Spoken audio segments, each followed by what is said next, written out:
Welcome in, everybody. Welcome back to the Sleuth Intuition channel. I'm your host, Patrick Vallejos, broadcasting to you live from Phoenix, Arizona. Today, we will be diving into the Abby and Libby case, also known as the Delphi murders. And we'll get going here in just a few minutes. Good to see you, Rescue. Silas Stingy, Zoe, Jibbo, Beth, good to see you. No Effects, welcome in. Sherry,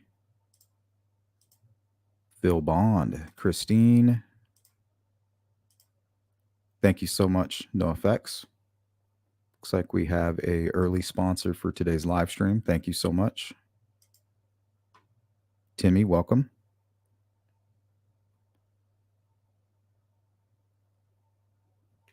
All right. Few items that I'm going to bring to the table.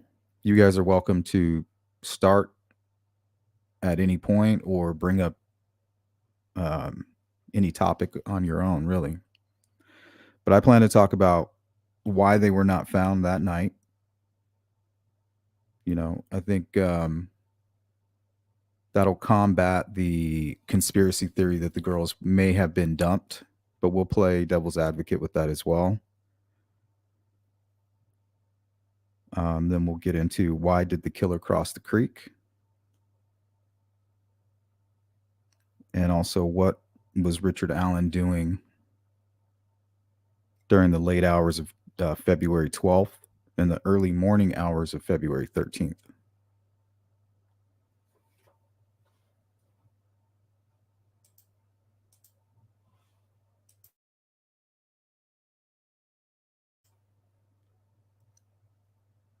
Good to see you, Hathers.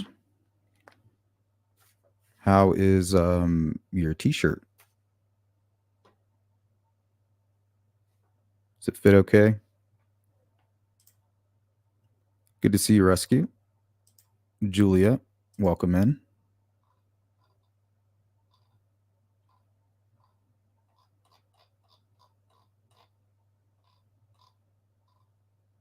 Let's hit him with the... Excellent. Patty, welcome in. Lisa. To get to the other side. It does sound like a riddle, huh, when you say it that way. Why did the chicken cross the creek? But seriously.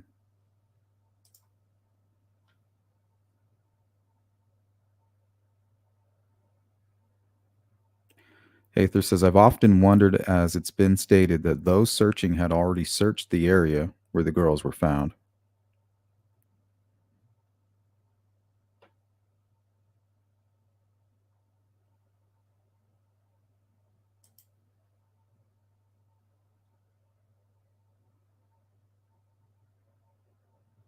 Yeah, we're going to get into that.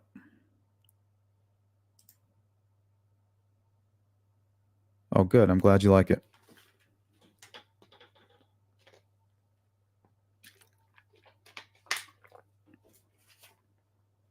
That means everybody else should be getting their merch as well. Alex with the super sticker. Thank you, guys. Good to see you, Big Fish. Sparky, my guy Farmer.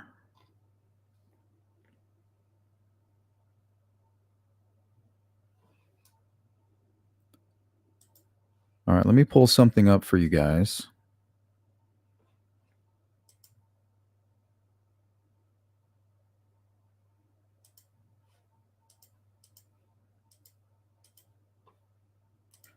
I don't know. Visuals always seem to help me. So maybe this will be some benefit to you as well.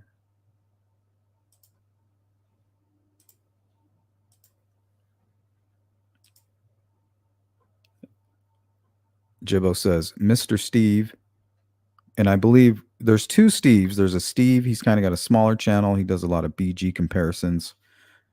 Jibbo's referring to True Crime Web. Their Steve says, thinks one may have fled that way and into the CS trap because of the... What's that?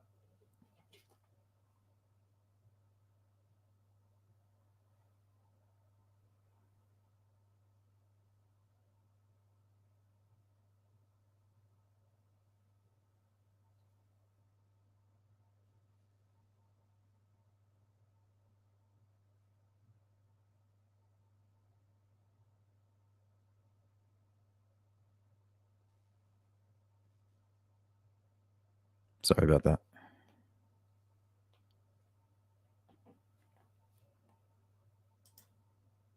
I truly just think they were missed that night. With that terrain in the dark, I don't think they would have necessarily been spotted.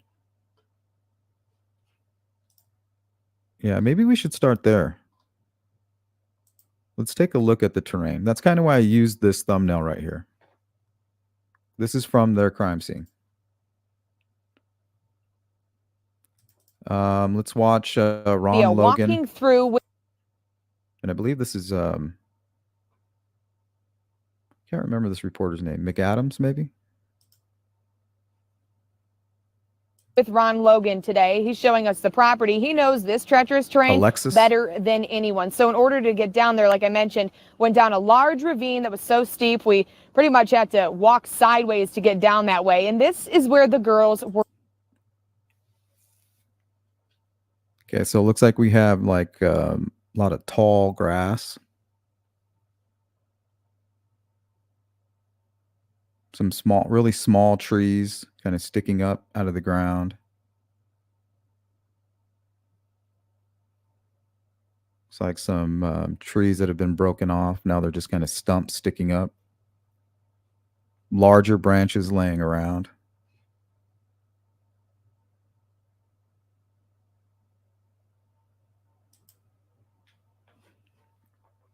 And also, it's my understanding that the girls were found in kind of this indented area.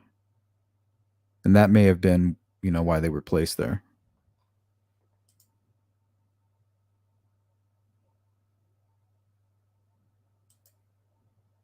What's up, Andy? Oh, yeah, we're doing great. How are you? Yeah, we are well.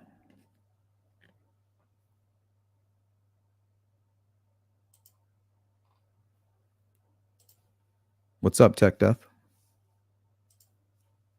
Miranda Lee, welcome in. Hey, there's True Crime Web. Okay, so he brings up a good point. Darkness. Let's go ahead and.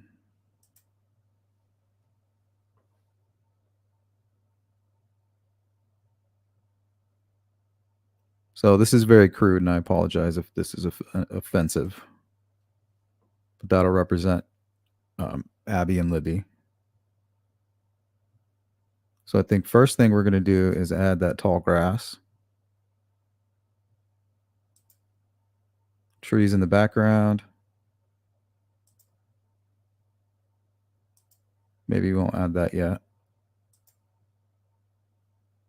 Kind of like logs and things kind of laying around, tree stumps sticking up out of the ground.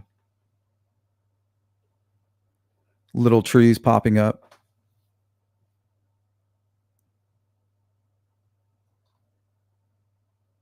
Okay, now we will add this. Nighttime.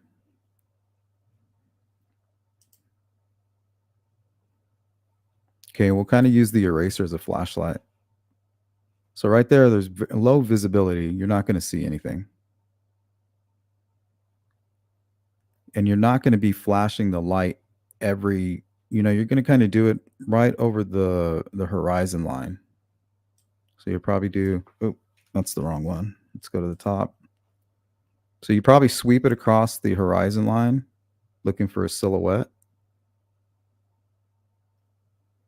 And then again, clearing just a little bit closer to you. So that's what you're going to see.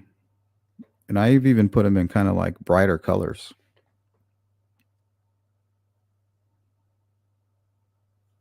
I mean, you're not going to see anything.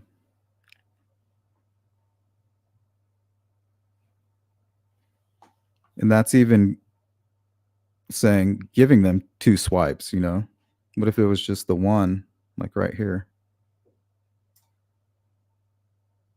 And then you report back, and we've cleared that whole area right there.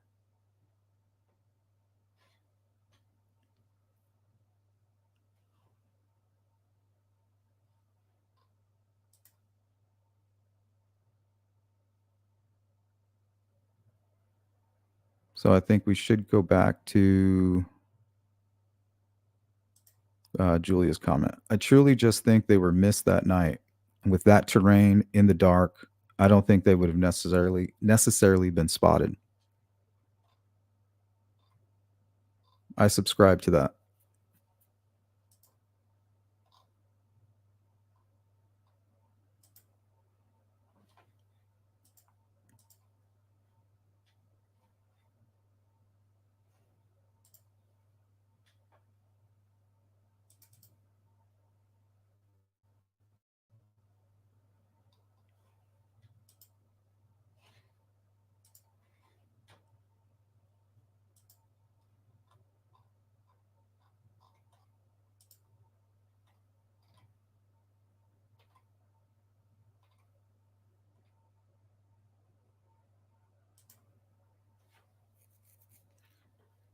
Okay, these red lines are representing the different trails.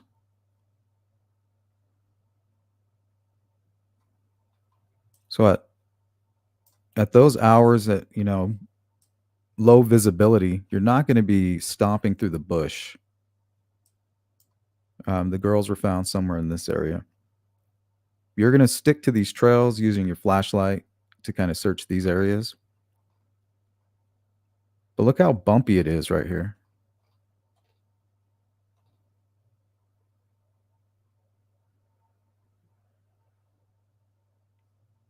Looks like you have the rain.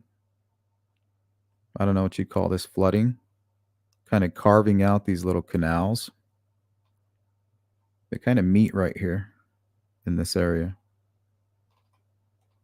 You got the one coming from Ron Logan's property, and it looks like two stemming from the cemetery.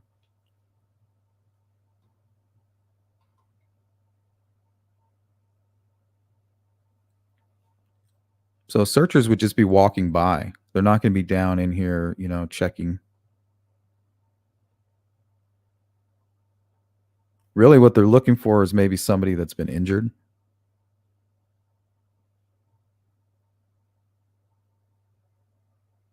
They weren't expecting what was actually, what had actually happened.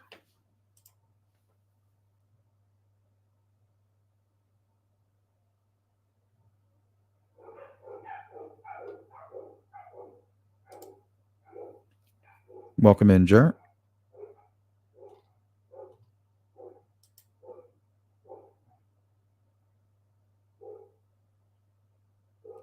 Well, there you go. Boots on the ground. That kind of gives you an idea. You're going to want to stick to the trails. You're already probably struggling on the trails in the middle of the night. I don't know if everybody had flashlights,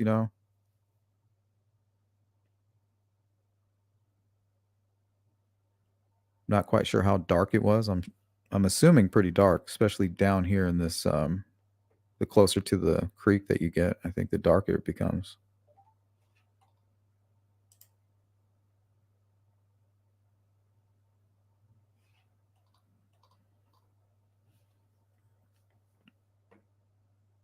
So I can totally see how they could just pass right by the crime scene, not even see it there.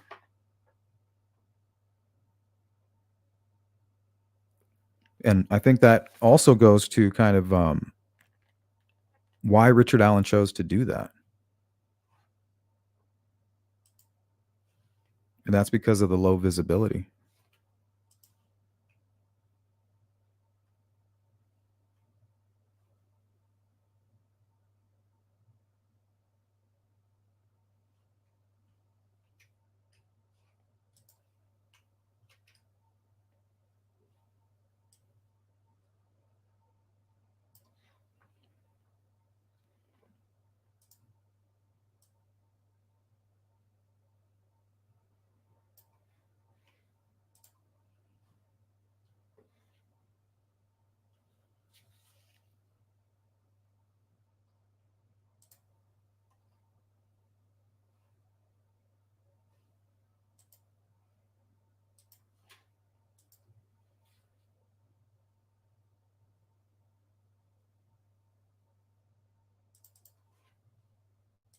Walking through with Ron Logan today. He's showing us the property. He knows this treacherous terrain better than anyone. So in order to get down there, like I mentioned, went down a large ravine that was so steep, we pretty much had to walk sideways to get down that way. And this is where the girls were found. It's less than half a mile from the Monon High Bridge where they were last seen on Monday. Officers still processing evidence that they gathered here. They were out here for hours ever since those girls went missing. They're looking for any clue that could lead to the person or persons who killed 13-year-old Abby Williams and 14-year-old.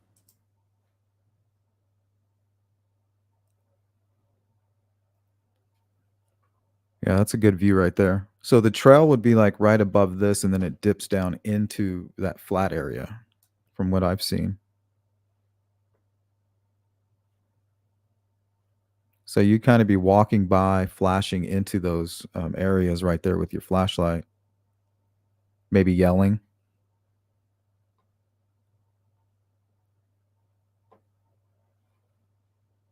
Libby German. The scene may be clear tonight, but Logan tells me his property won't ever be the same.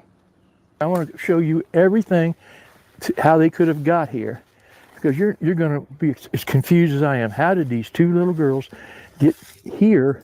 Now, Ron Logan must be right next to the cemetery.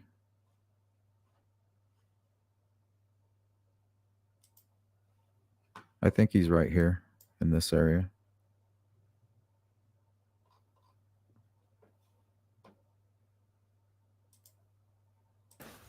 From the high bridge, with all this rough terrain, without somebody making them come here. The high bridge is right across the creek here. It runs all the way down where this creek and the land joins together. Where they join together is the last photographs taken of the girls. So they had to come all the way through this territory to get down in here. Not an easy trip. Now, we have talked to family members tonight who tell us they're just clinging on to any hope that someone will come forward with information that could lead to a tip in this investigation and bring them closure in this horrific investigation. And as far as the drone stuff, I don't know. I don't even know if we can confirm. I know they do use thermal drones, but I don't know if they were used that night.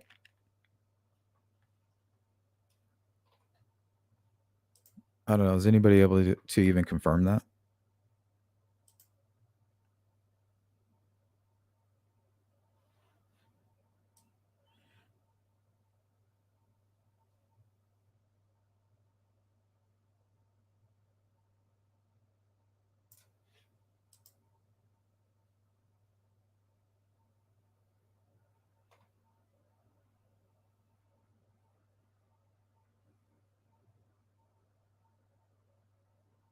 Yeah, that does seem like high risk. I know some killers will return to the scene of the crime, but I don't know about during a search. Maybe like days later. Those are your disorganized killers.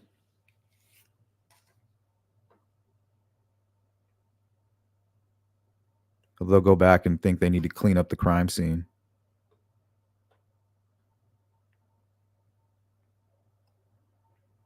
Of course, this is when it's been still undiscovered.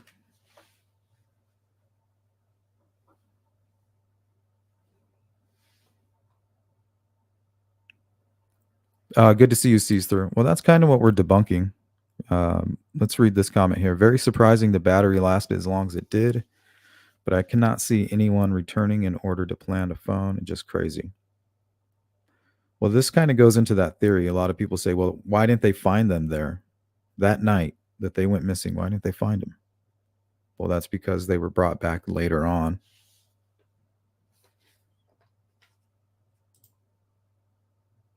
But in my opinion, I believe they were just overlooked.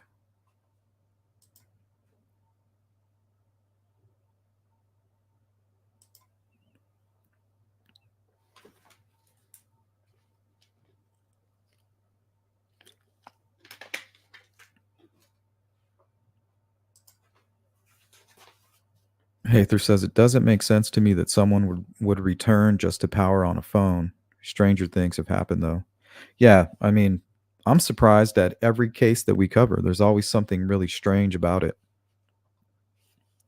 Killers will come back and give an interview at the crime scene.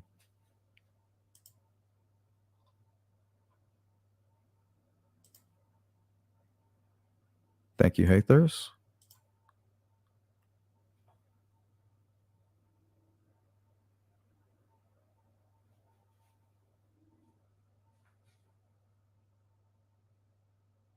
Yeah, a lot of weird stuff going on with the phones.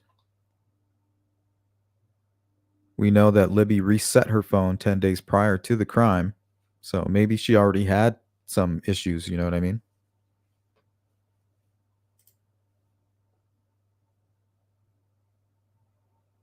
Something I just thought of is that there must be cams or ring doorbells that will show when he got home. I don't know if they were that popular back in 2017. I know nowadays it's just expected.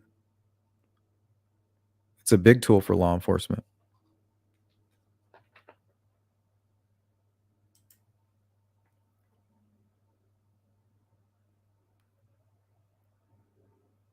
For me, it was difficult to get down there.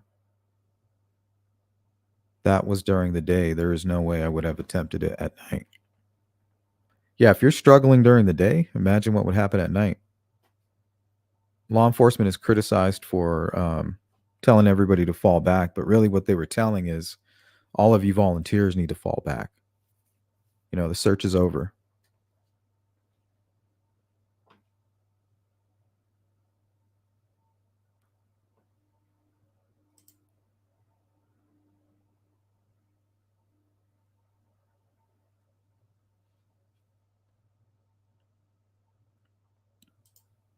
What's up, Jill?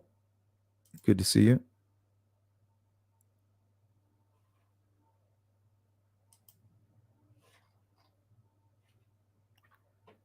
So yeah, I don't know about the drones.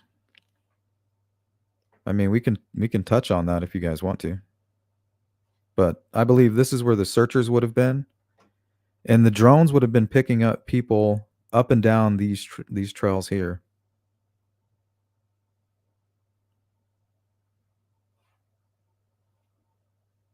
Maybe even some wildlife. I doubt it. By then, they probably kind of scurried out this way across the creek over here somewhere into the hill. But possibly.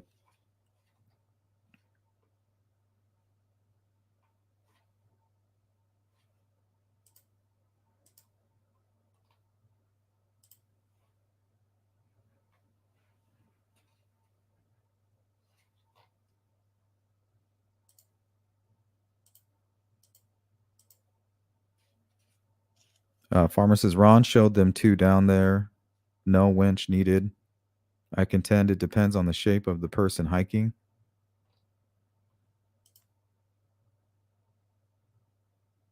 Welcome in, Scarlet Letter. They were searching downstream because they thought they could have fallen.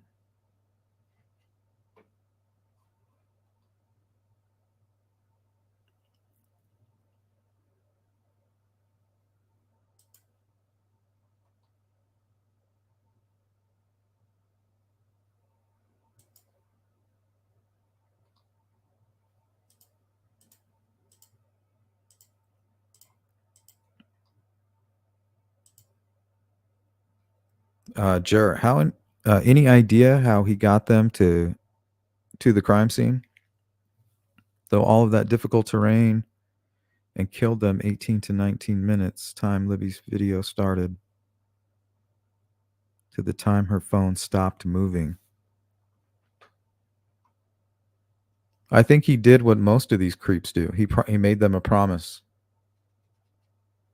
Like, if you do what I say, I'm not going to hurt you. When really they mean the opposite. If you don't do what I say, you're probably going to get away, and I won't get an opportunity to do what I need, what I plan to do once I get you to where I'm taking you. So just think the opposite of what they tell you.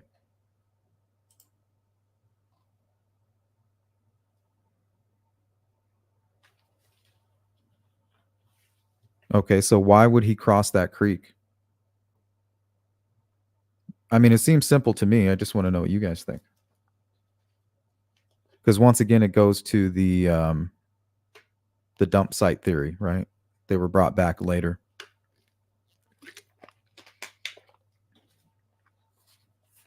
Because it's in my opinion, he forced them across the creek. What's up, Frank? Scarlet Letter.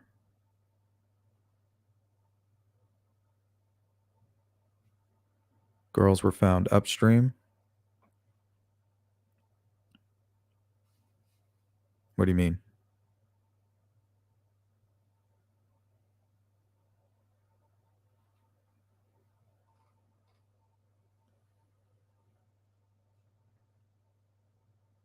Oh yeah, you're right. Upstream.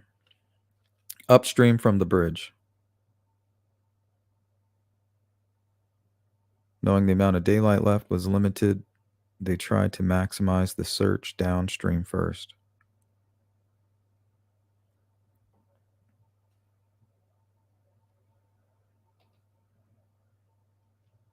Yeah, I'm not sure why they did that. Hindsight is 2020, but if I had to guess, that's where all the trails lead.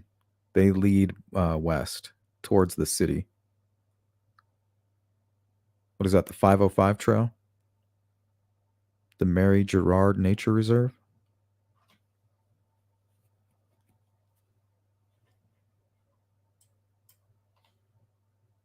I wonder if they just assumed, like, well, they weren't down here. They weren't down underneath the bridge. I doubt they would be over here by the cemetery or Ron Logan's property. Maybe we'll check this trail. And then they started to head west.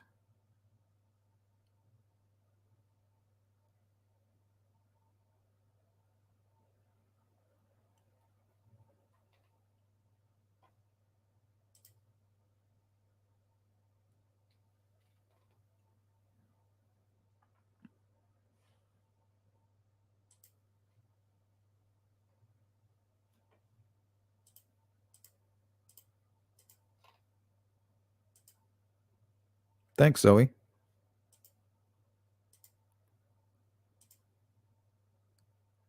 Thanks times two.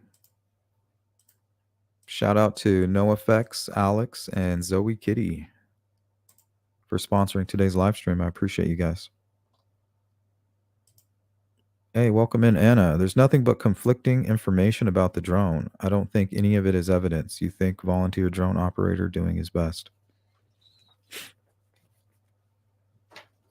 I don't know. The name Dan Doolin comes up. You know, this would kind of be his jurisdiction, wouldn't it? The creek.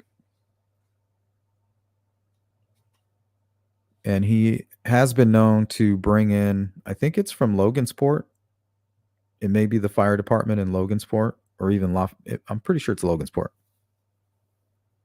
But apparently they have some pretty high-tech drones, and they bring those in when they're doing searches for missing people. Question is, were they brought in between 6 and 9 o'clock that night?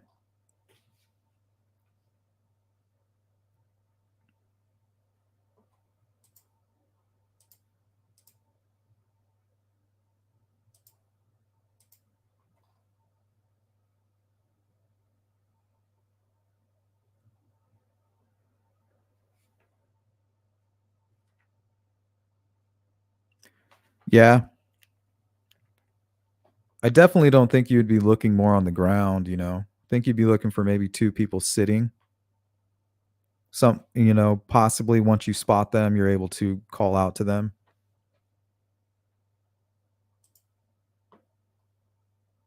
They weren't expecting two bodies to be covered with sticks on the ground in an indented area.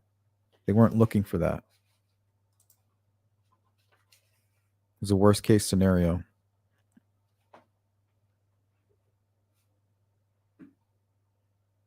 Yep, fight and run. Make a lot of noise too.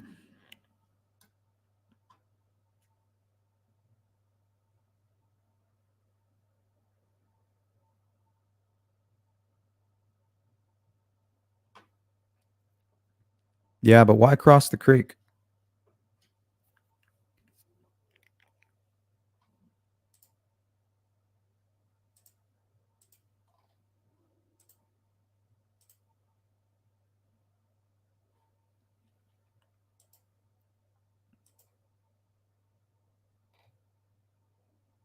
Yeah, there's no sugarcoating any part of this case.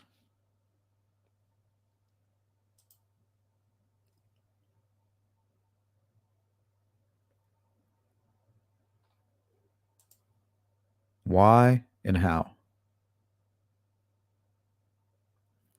Sees Through says, I can't see anyone putting a creek crossing into the plan. That's a good point. Let's start there.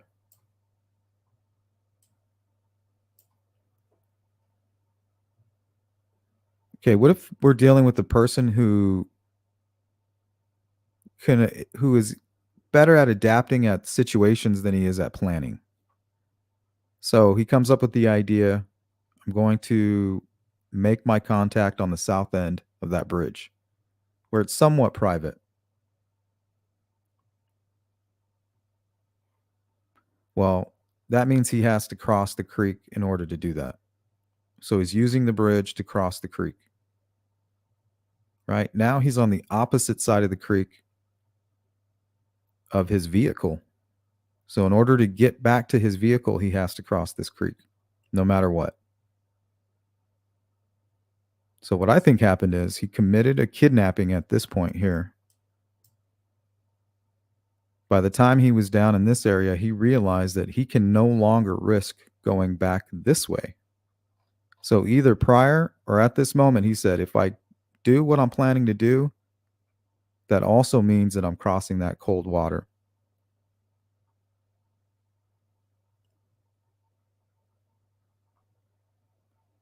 Because what's he going to do? Hike all the way around? He still has to cross the creek.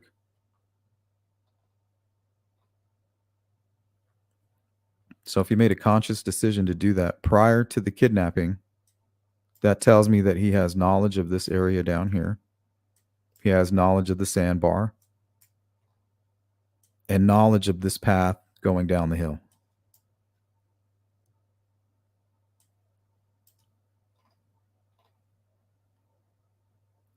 So either he made that conscious choice, like, okay, once I do this, that means I have to cross. And maybe this is his path of least resistance. Like, okay, it's not that deep over here. Maybe finding out it's a little deeper than he thought. In his mind, worth the risk, right? I can't go back on the bridge. I just kidnapped 2 people. I can't go back this way. I don't see him even wanting to get anywhere near these trails. What's up, Redfoot? So what most likely happened is he made the decision thinking he was smart and clever, being an opportunistic, disorganized killer, makes a impulsive decision to attack the girls on the south end. Maybe even with some prior knowledge of what was going on at the Weber property. That's might be taking it too far, but makes the spontaneous decision, taking the opportunity to attack these girls in a secluded, what John Douglas referred to as a high risk area. And after he made this decision, he now realizes his only choice is to cross that creek. He says, oh shit, I just pulled a gun on 2 people, maybe even attacked one of them, and basically kidnapped them at gunpoint. There's absolutely no way I can get back on that bridge or these trails.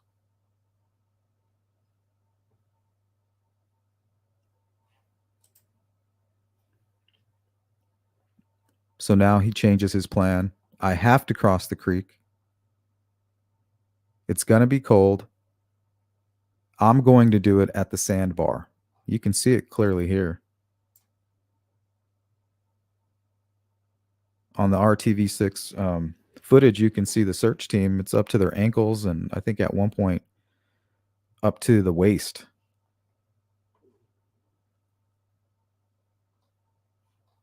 Of one of the members of the dive team. So it was his decision.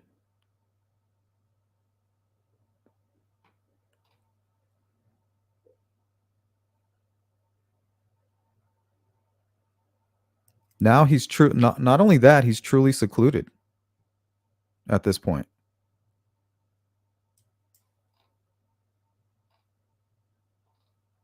He knows there's nobody on the trails. For all we know, he knows that the Webbers are not home working at the pharmacy. Maybe he knows nobody's home.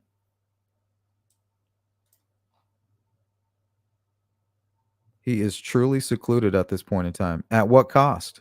Some cold water up to the knees, possibly his waist being so short. Maybe the risk of slipping, which he may have.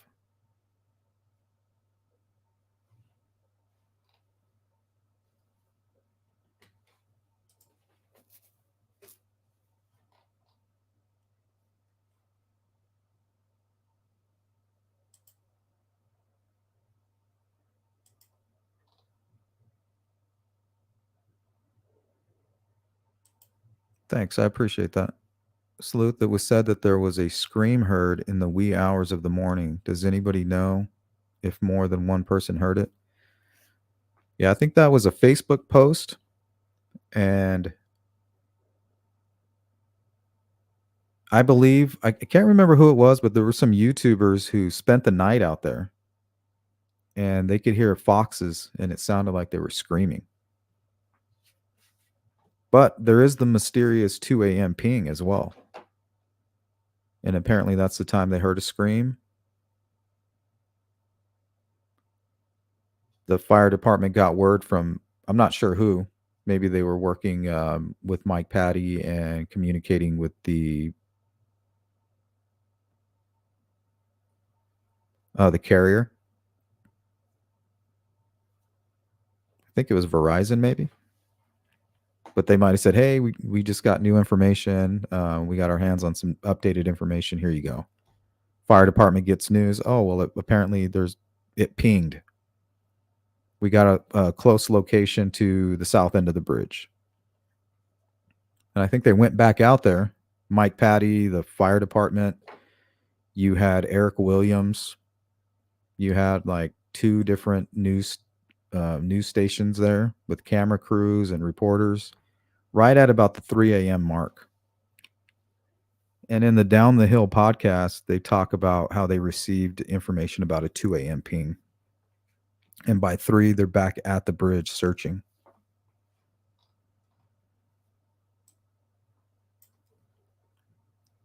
They were actually searching right in this area. And even them, right? If this is where they got the ping and they returned at about 3 a.m., even in their mind, there's no way that they crossed the creek. Like, why would they cross the creek? Well, they didn't cross the creek. Some evil person abducted them and made the impromptu decision to cross that cold ass water because now he's afraid of what he's already done. He just keeps making it worse. You want to talk about disorganized? It's like one shitty plan after the other. Made a shitty plan here. Oh, now I got to cross the creek. Made the worst possible decision right here. Leaving this chaos of a crime scene. Trying to hide any evidence of who he is, right? He's panicked at this point. I got to hide what I am, which is a monster. And that monster would be seen at some point over here on the 300. But in my opinion, that's why he crossed the creek. One shitty plan after the next led him there.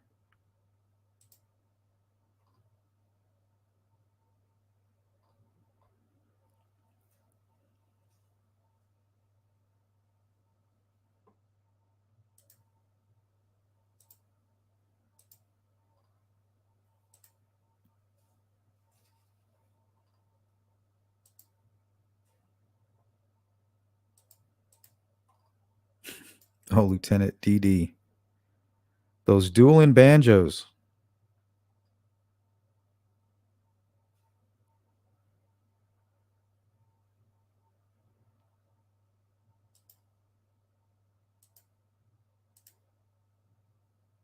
How did they physically walk there in 18 minutes?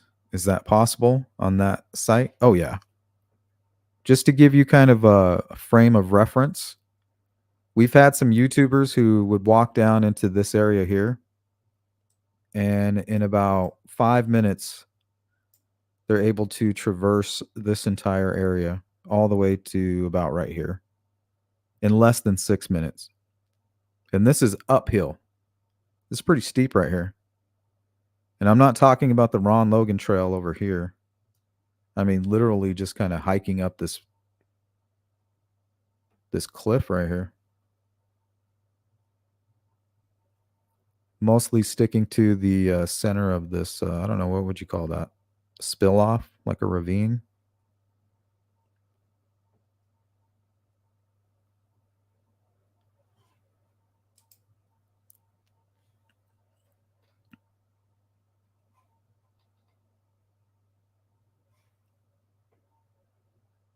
So yeah, 2:15. There's an abduction. By 2:30, I believe they could be way over here.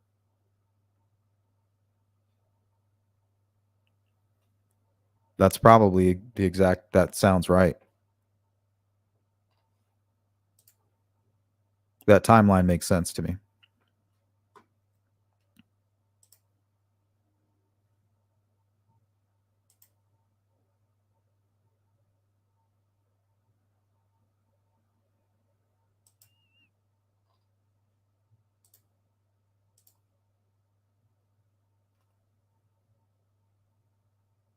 Yep, that's possible as well. But the question is, did he have that thought process? I don't think so. I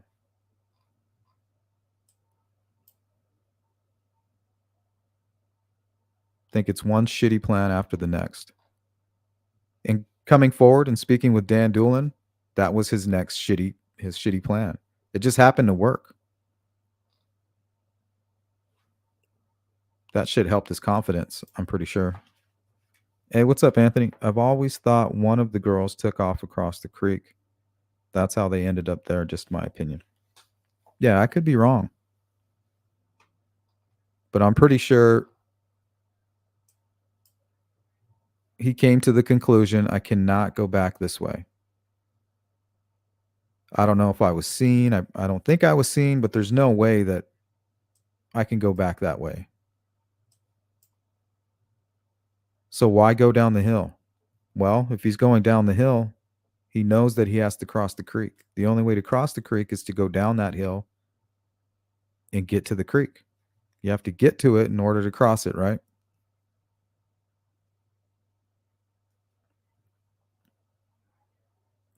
And once he's completely secluded, he's not near anybody. He's all alone.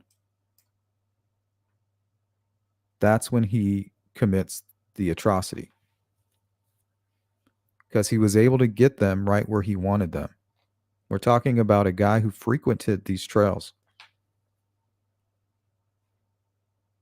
And he most likely took this path here. So before you get onto the Monon High Bridge, if you want, you can veer a left.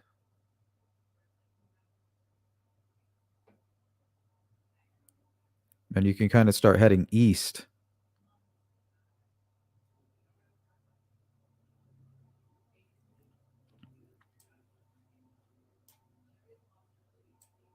And this path will lead directly to the area that's right here. It's kind of like, it looks more like a floodplain. This whole area. So the path that kind of veers off right here will bring you directly to the crime scene. Now, if Richard Allen is frequenting these areas, he's probably also taking this trail going down the hill to the creek. He's probably even looked at it from both sides, right?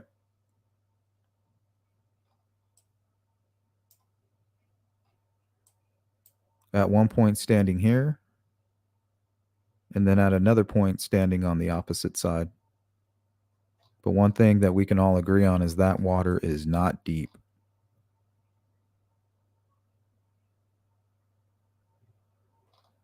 And you can see the sandbar kind of stretches across this entire area, all the way even. I mean, technically, you would probably want to just stick to the sandbar until you got to about right here. And then it kind of gets deep. You can tell by the color.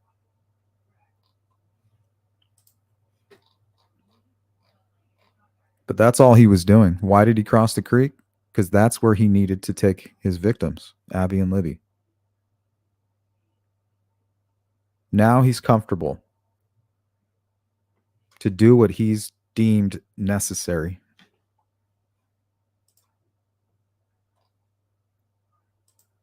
What's up, GP?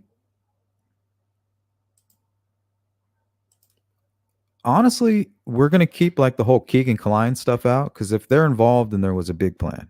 But right, there's no evidence to that. There's no real connection.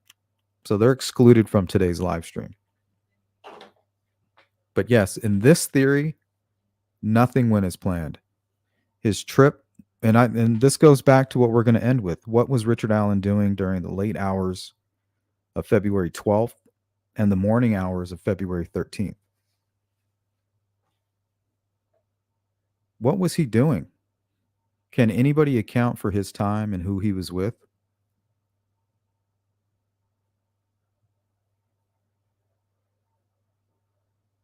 Maybe he was already going through something. We know the girls were up late and up early.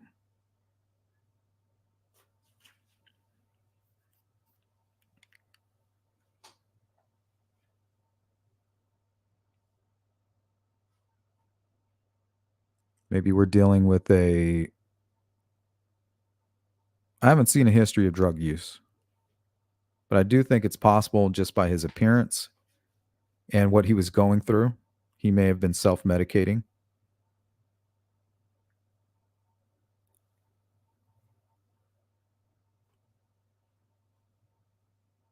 So I think this chaos could have maybe been some kind of like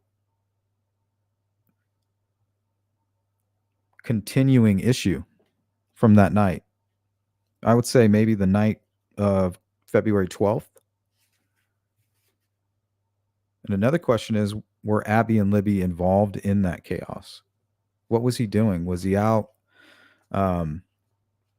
scoring drugs? Was he out drinking with friends? What was he doing? Is that why he's overdressed? He's dressed like he was late at night on the 12th. Hoodie with another jacket over that. Completely overdressed for that morning.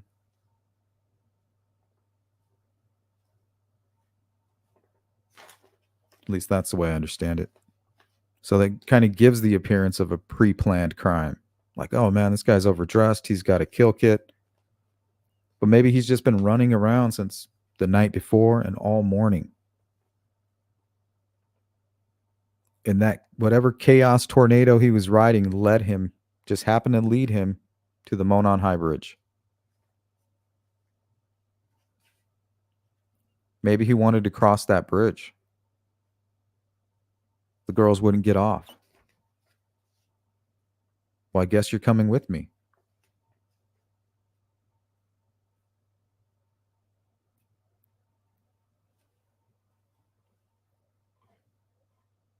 So that's what it looks like, Tech Death. Nothing went according to any of his plans. Maybe even starting from midnight.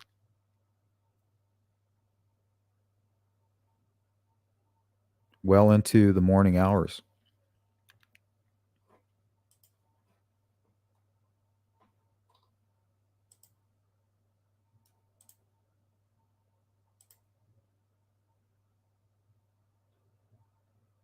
Yeah, that's another thing right there, Big Fish.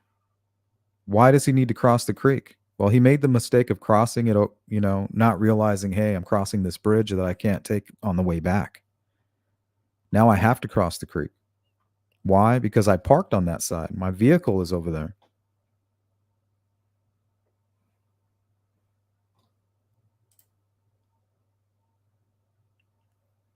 So a lot of folks are saying, man, that's really stupid. Why would this guy cross the creek? Well, the way I look at it, he had no choice. He put himself in that predicament. Not to mention the area that he knows to be most likely the most secluded, which the girls were found in, that exact area, was also across the creek.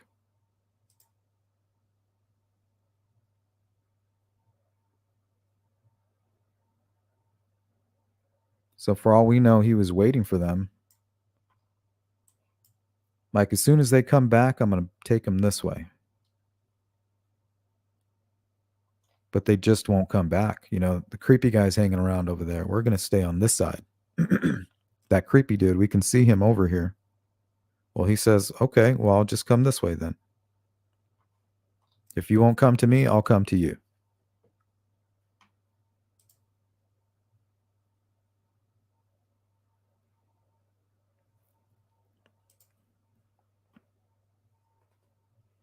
I think they were dealing with a madman.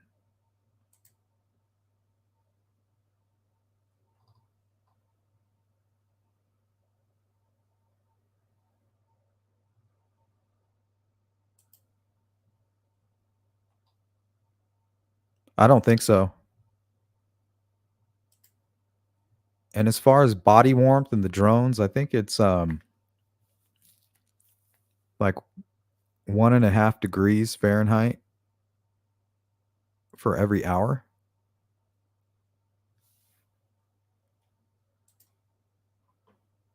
So we're talking body temperature dropping at least 9 degrees. So that would show up a little bit different on a thermal drone. And it really depends on the camera. If you're adjusting your settings, you're probably doing it while your drone's in the air, right above yourself or some of the search party. And you're going to try to match it to where they're the brightest. Especially if you're looking for just 2 missing people that aren't assumed possibly in danger. So I wonder if that played a part.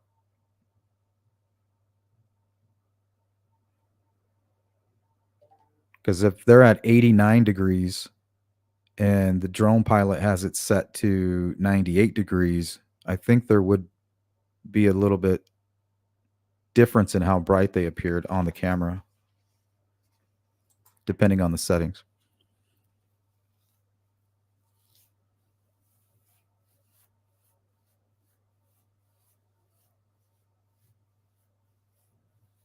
She said the young one will get caught doing something and will squeal.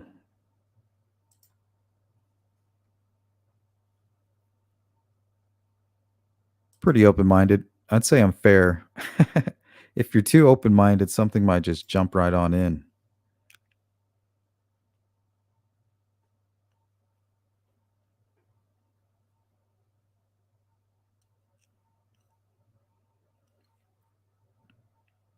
I don't know. That doesn't seem like a very good idea, Jer. You're going to take two victims to where people might be. If anything, he was taking them away from the Weber property, but not too close to the street, right? He's almost like in between all of the threats. He's now surrounded by the threats in a secluded area.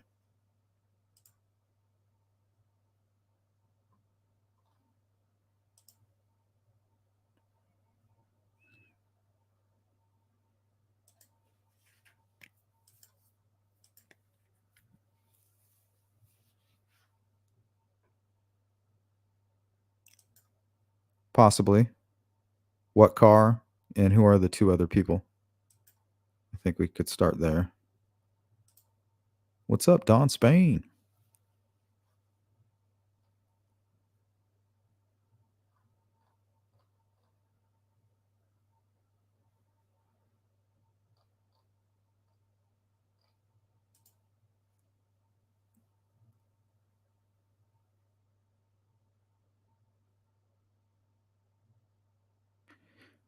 Sees through says, could Ron see the area from his home? He said it was lit up like a football field. Well, let's just think about that.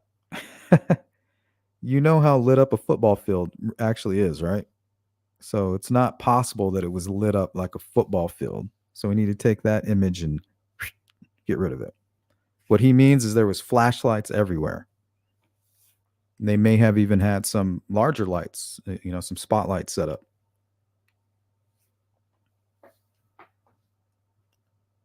But it definitely wasn't lit up like a football field. Despite what Ron Logan said.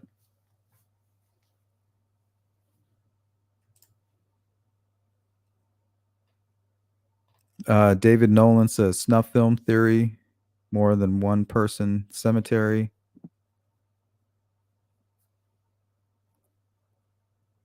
Oh, you're bringing in the Klein theory? Well, other than Keegan Klein getting a free trip to Delphi and probably stopped over by the McDonald's there next to the CVS, what other connection do they have?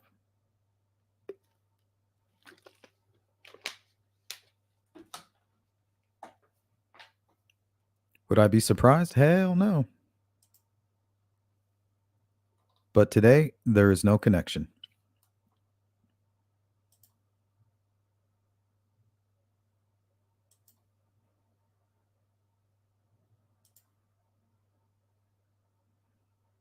Yep, that's what I think too.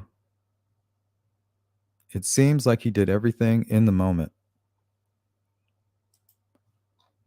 Yeah, one shitty decision after the other. But I think going to the bridge may have been some kind of a continuation from a series of shitty decisions that were already in play. This could have been shitty decision number 4.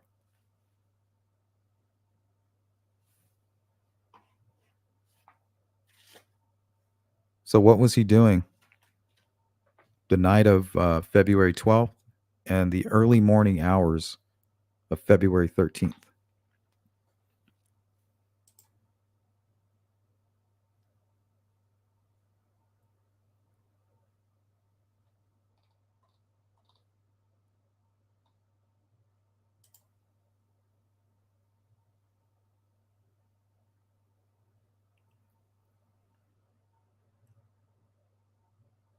What do you mean, sees through says, just because the phone stops moving does not mean the girls did either. So what does that mean? That the girls and the phone became separated and then somehow reunited again? Thank you, Farmer. If anybody needs to get a hold of me, you can shoot me an email, sleuthintuition@gmail.com.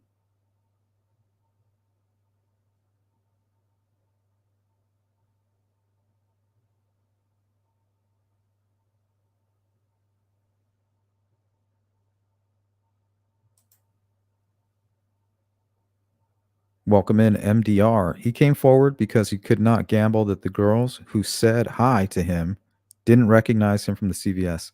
Exactly. Now you're starting to look through the killer's eyes. Like what's his motivation? Why is he panicked? What makes him tick?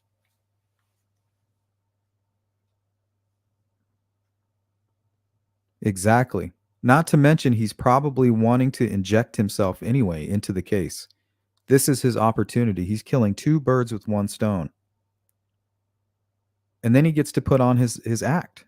The act, that he's been playing his entire life, probably. Because in my opinion, it takes a psychopath to do what happened to Abby and Libby. One sick, deranged SOB.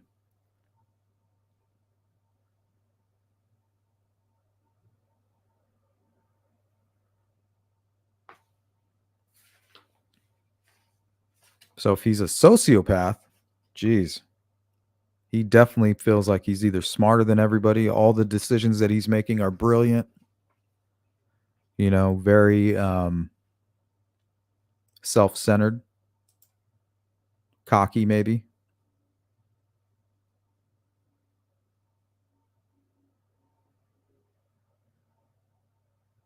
Welcome in, Shane.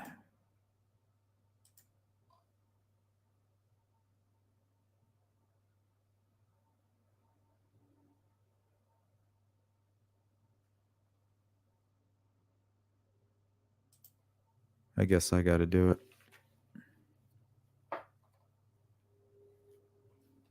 Can sometimes you can feel just how manic certain people are in the chat. You're like, what the hell? Oh, we have a scrub report. This is breaking. 108 watching and only 50 likes. Shameful.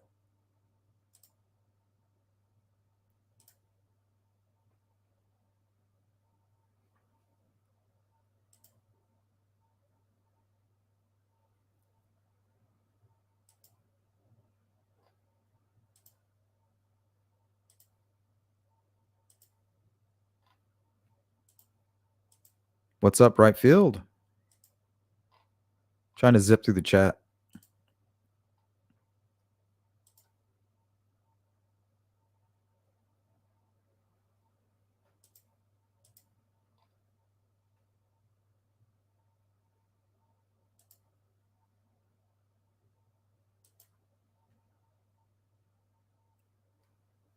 Julia says, theory. I believe the girls fled. Richard Allen got a hold of Abby while Libby ran and was trying to get help. Then maybe Richard Allen said something like, if you don't come out here, then I'm going to hurt your friend. And she complied. I don't know. The way it plays out to me is he's going to get them and put them exactly where he needs them in the most less threatening manner. He's thinking, I have 2 victims. How am I going to do this? Well, he probably made sure it was the perfect conditions for him to use that whatever bladed item he had. That just goes along with them being on the south end. That's what appealed to him. Like, okay, they're in this high risk area. Oh shit. Well, now I need to bring them over here. Or maybe that was his intention from the get-go, is to get them over here. And walking in this cold water just happened to be that price.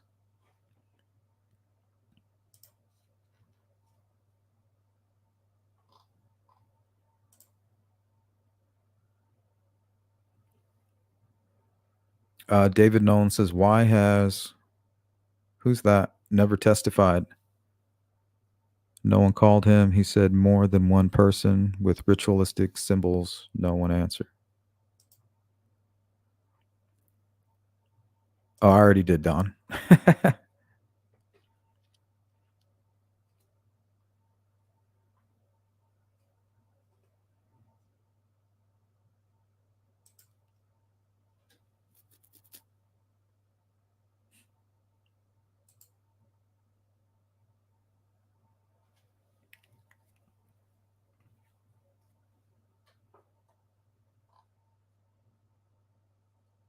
Sensei, welcome in. Good to see you.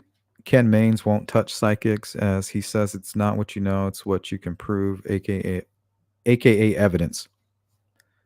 That's Ken Maines. There's a lot of seasoned homicide detectives that will consult with psychics. I personally, I think you take it case by case. No matter what I do, I just trust my gut.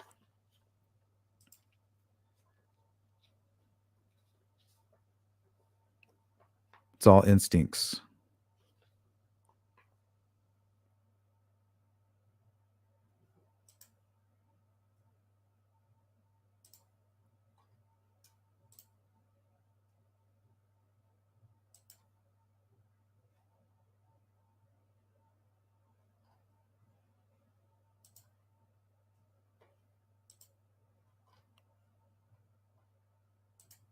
All right, guys, this will be our 10-minute warning.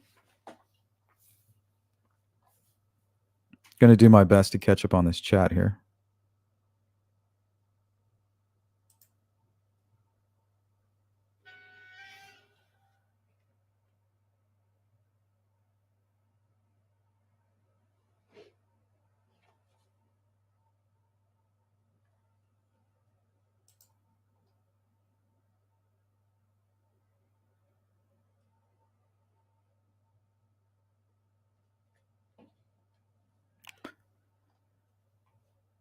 Yeah, I don't know if Anthony Schatz had a role in this at all.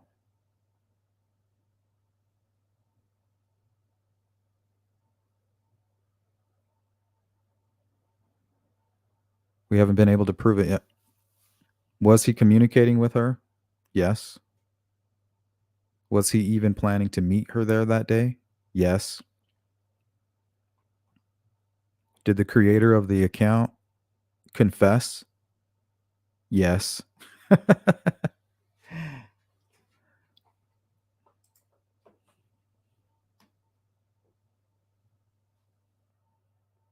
Is that information all very interesting? Yes, extremely. But people in general are extremely odd and interesting creatures. And that goes for all of us. Some a little bit stranger than others. Why do some people confess to murders that they had nothing to do with?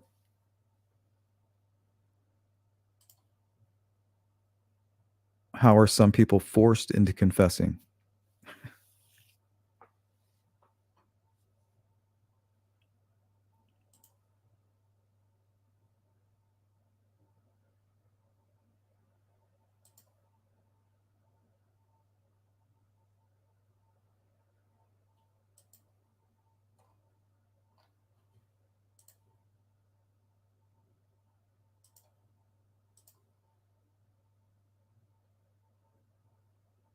Yeah, I blocked her.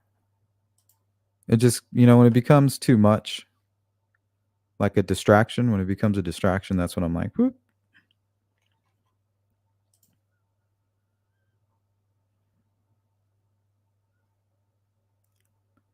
When you're trying to become the conversation instead of joining it, that's when it becomes a problem.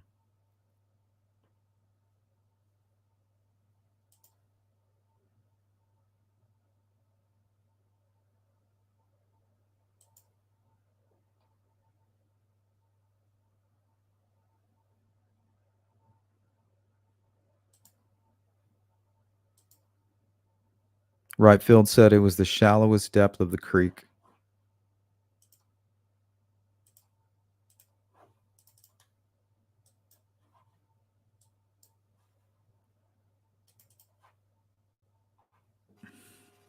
Let's take a look at this. Zip on down to where they're actually in the water.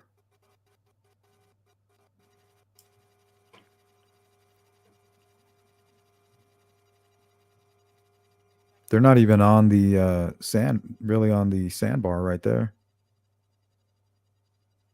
Up to their knees. Below his knees.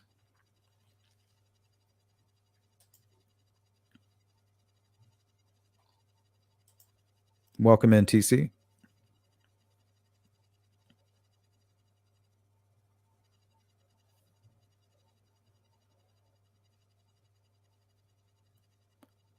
Good to see you. And there is the money shot right there. So even where it's supposed to be really deep, it's it's below their knees. And you can see these folks walking on what appears to be the center of the sandbar. I mean, we're talking very shallow.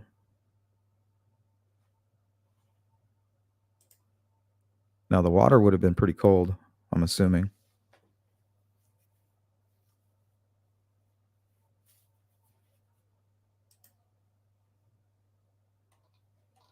Good to see you, Zuzu.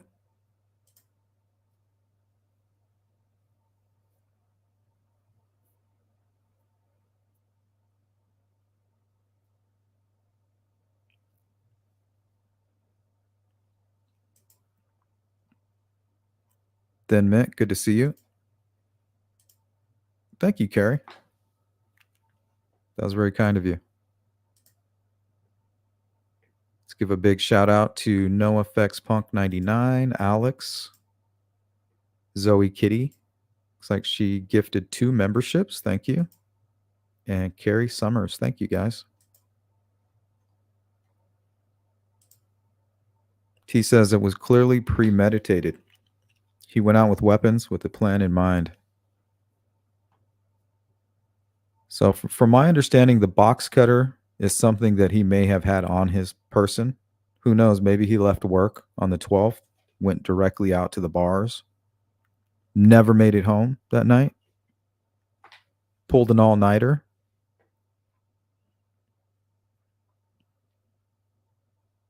High as a kite, wants to go hide at his favorite spot, South End under the bridge, maybe even mess around with something. But these girls, they just will not get off the bridge. Like, what are they doing over there?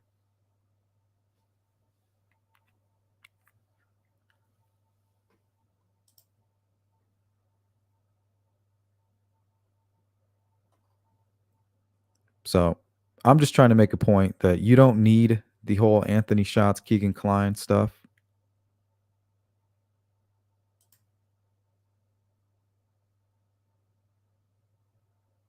Truth is stranger than fiction.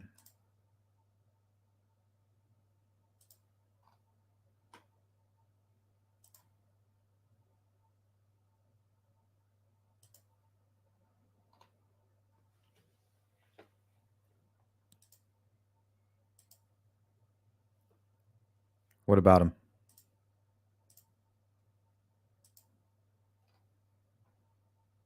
Hydrological? Miracle Hearts, what's up? If he was under the influence or in a psychotic state, he may not have done anything particularly intentional. Yeah, that's true.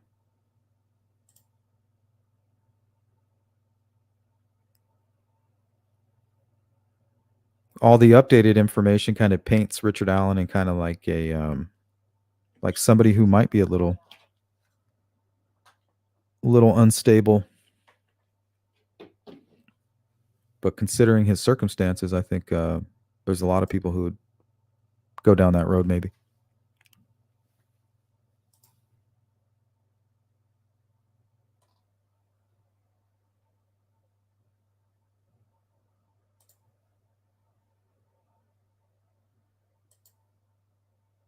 Did you ever hear the Pink Panther music and Benny Hill theme tune together? No.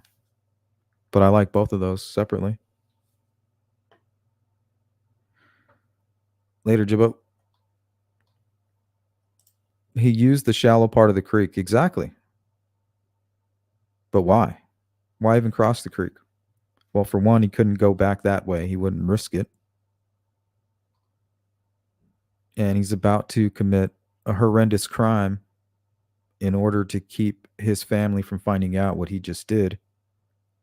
I don't think cold water is going to deter him from anything at that very moment.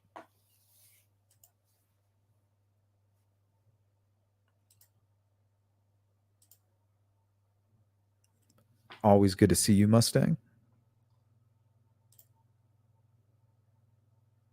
Yeah, I appreciate you guys holding it down.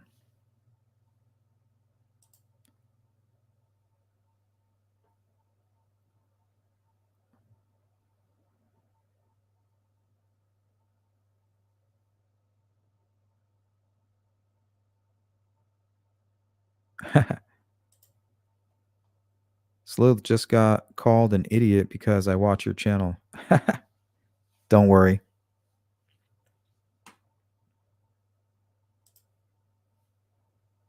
You're going to be persecuted against. Common sense and truth, they're definitely under attack these days. So good luck. But you always got a safe place here.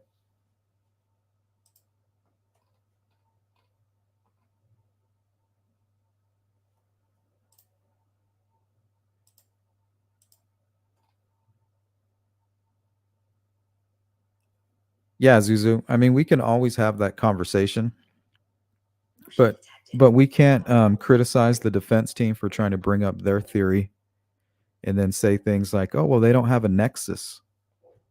And then on the other hand, we're over here pushing a narrative of Keegan Klein, Tony Klein, and really there's no nexus there. Some will say, "Well, what about Anthony Schatz?" Keegan Klein basically confessing. Well, one thing I've learned through all these cases is they have a lot of people who confess that you'll never even know about. People that will say, and they might actually have witnessed the crime or helped conceal a crime or get rid of a quote unquote body. But the police just don't believe them because they have multiple felonies, known drug user, abuser, and dealer, maybe even a known liar. So we have people who have witnessed actual murders, witnessed actual hardcore crimes, and law enforcement just can't use them through a court process. They're just not, because of their history. They're not reliable.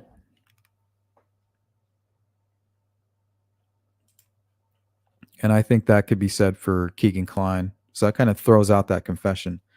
If he's lying, because we know they took him into custody, I mean, come on, they took him by some kind of fast food restaurant. They did something where he got a perk.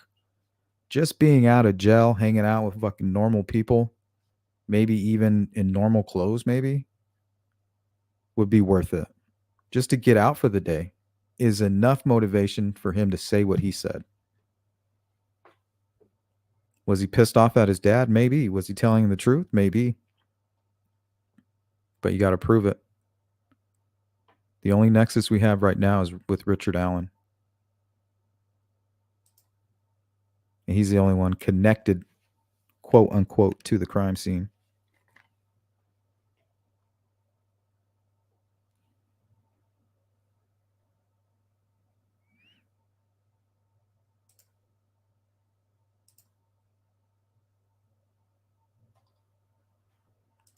Yeah, it's good to see you, Sparky. Jari.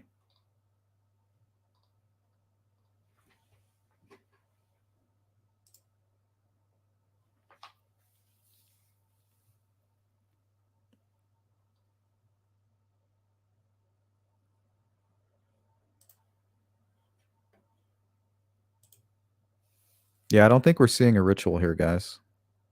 I think we're seeing a concealment.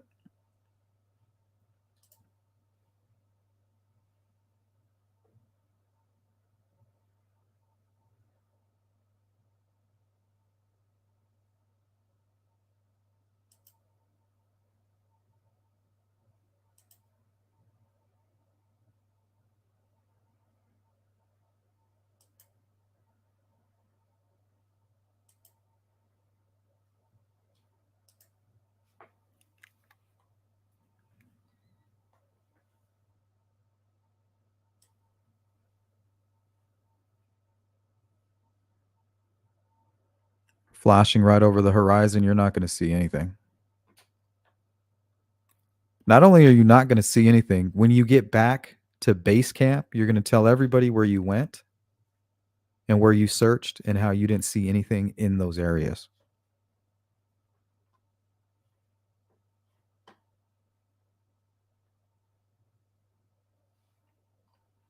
It's the only way to do it. That's the only way you can prioritize. You just need people to be more efficient. But unfortunately, these were just volunteers, doing their best. Maybe they had a little tiny flashlight. I expect everybody to be like me and have 2,000 lumens or something.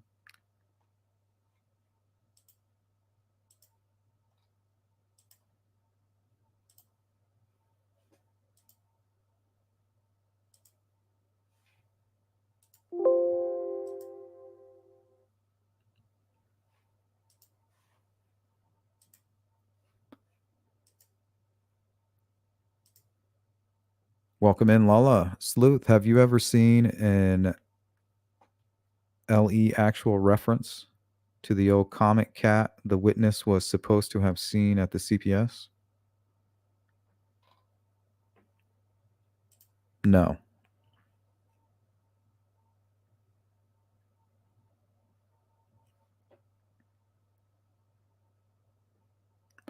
Yeah, it bees that way sometimes, Mustang. It bees like that sometimes. Can't please them all. Definitely believe this was premeditated and that he was targeting Abby and Libby specifically. Okay, so does that go with what he was up to the night before? He's got a computer he can use that belonged to his stepbrother, maybe even some devices. Or his brother in law, sorry, who had passed away. September, the same month as his birthday, the same month that his daughter moves out of his home. So, the same month that Richard Allen has his birthday, his daughter leaves home, says, "Hey, I'm getting married, by the way."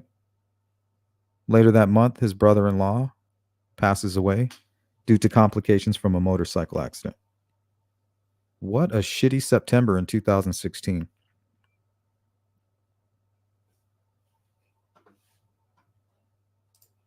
I refer to that as the catalyst, or quote unquote, the stressors, causing what, a snowball effect.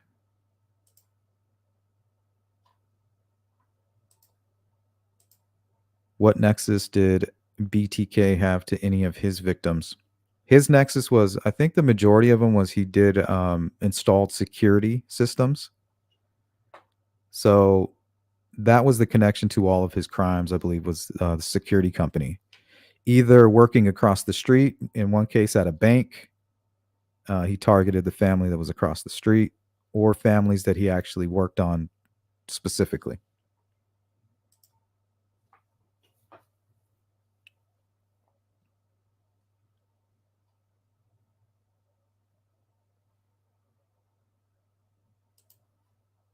I don't know if that answers the question. Sure, they would have to put him on scene as well at each one of those locations. But I know that's how they connected all the dots.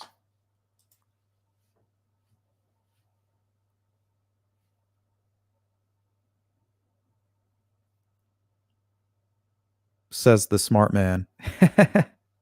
Zoe says, "I'm an idiot and very proud of that fact," said the smart man.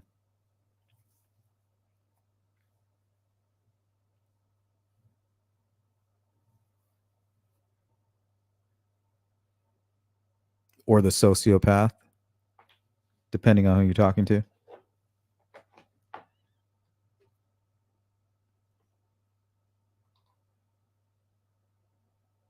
I disagree with this faction who believe the murders were randomly done to say Anthony Shots wasn't used. Well, to say it was, you have to prove it. And if you can't prove it to me, how are you able to prove it to yourself? Because if you can prove it, hell yeah, you're right.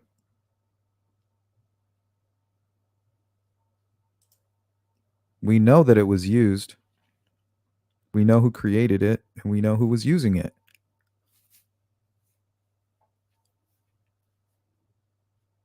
The question still remains, was it used to lure Abby and Libby to the bridge that day? There's no proof of that.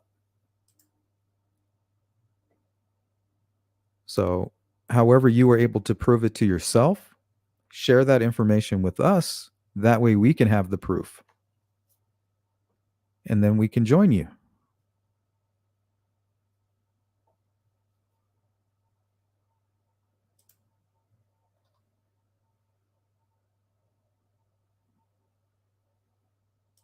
What about the depth?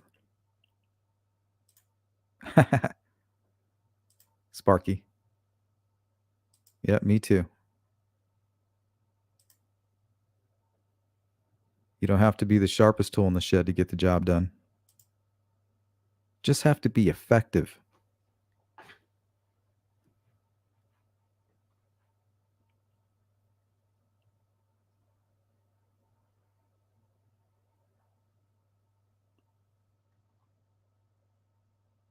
Yeah, Shane, but why? I feel like he was on a destructive path, and Abby and Libby were right there in the middle. That goes back to what the hell? What was he doing? Did he leave work on February 12th and just go out and never come back home until after the murders?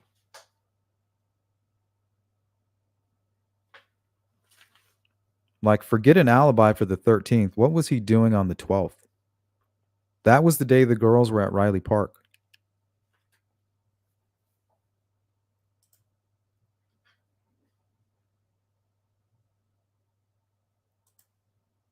They were playing baseball, and I believe they were in the care of Anna.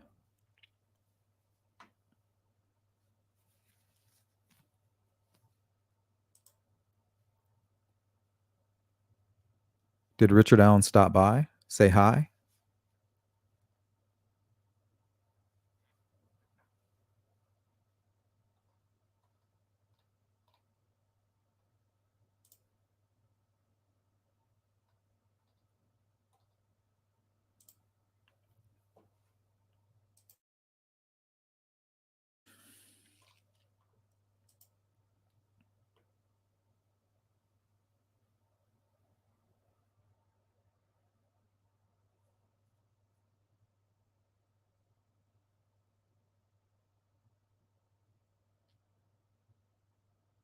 Who's that, TC? Are you talking about Richard Allen? That's a little strange. Having photo shoots.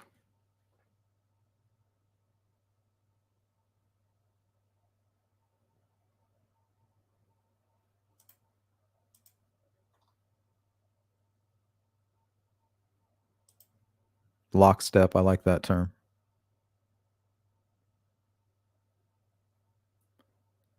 Farmer's a trailblazer.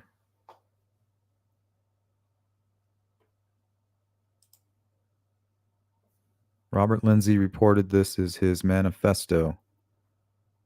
Also, Ron Logan's. I'm pretty sure Patrick Westfall was never mentioned as unaliving the girls, only that he was very dangerous.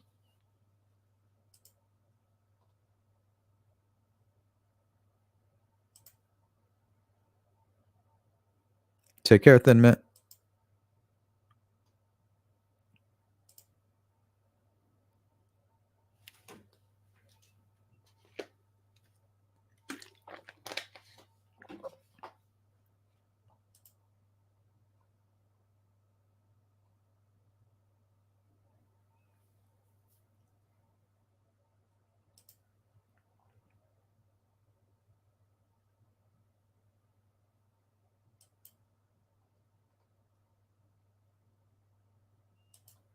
Yeah, I don't think I've seen that photograph. You guys could send that to me or point me in the right direction. It's interesting.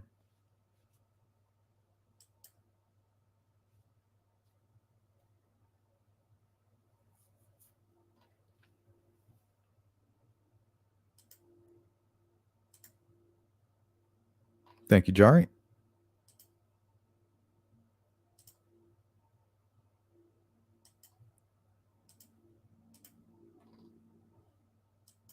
Welcome in, Peggy O. Good to see you.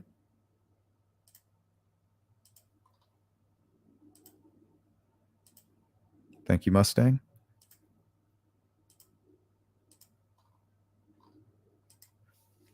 No Effect says, is Kathy or KA better?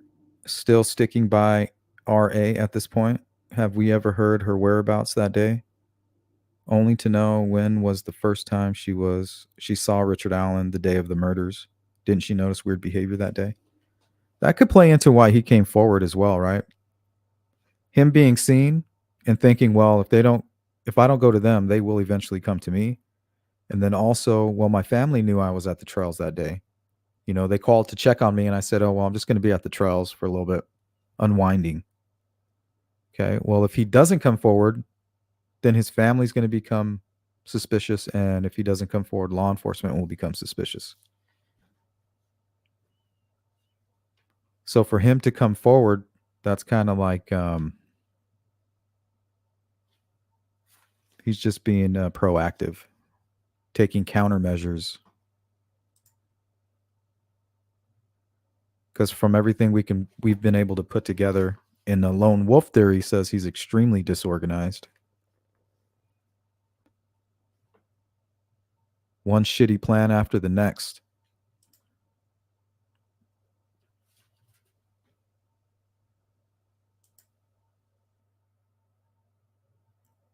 I've heard that rumor, Jer, but I don't know. I haven't seen any proof of that.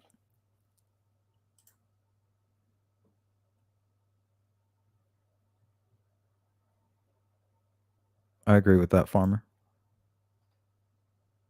Gotcha. No worries, Ziggy. Good to see you. All right, this will be our last one. Just wondering where she was and what she noticed when she saw him the evening of the 14th.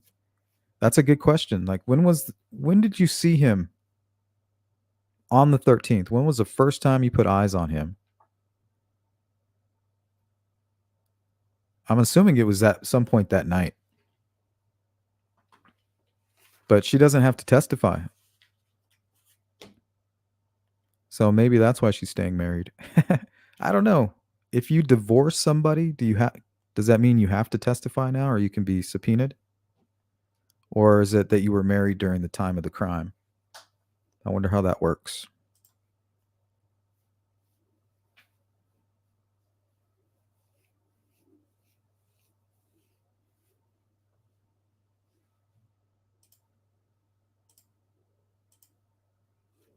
Just a bloke. What's up? Pipers, good to see you. If you are part of the replay crew and you're catching this on a replay, leave a comment. Let me know what you think about today's topics. Why were they not found the night of? Why did the killer cross the creek? And what the hell was Richard Allen doing during the late hours of the 12th and the early morning hours of the 13th? Sam Cooley, what's up? All right, everybody, have a great rest of your day. I'll see you again real soon. Peace.